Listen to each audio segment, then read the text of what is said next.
ভোরের হালকা রোদে গায়ের পাত ধরে হাঁটে একটা ছোট্ট ছেলে। নাম শুভ। হাতে একটা পয়সা, মাত্র 1 টাকা। তার মায়ের জন্য সে দুধ কিনতে এসেছে। কাকু, 1 টাকার দুধ দেবেন? এই 1 টাকায় দুধ হয় নাকি রে পাগল?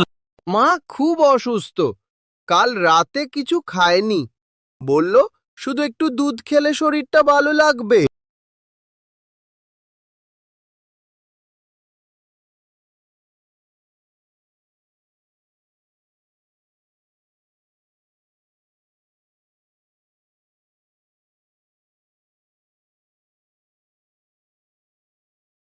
নে রে, আজকে এই দুধ ফ্রি। আপনি অনেক ভালো কাকু।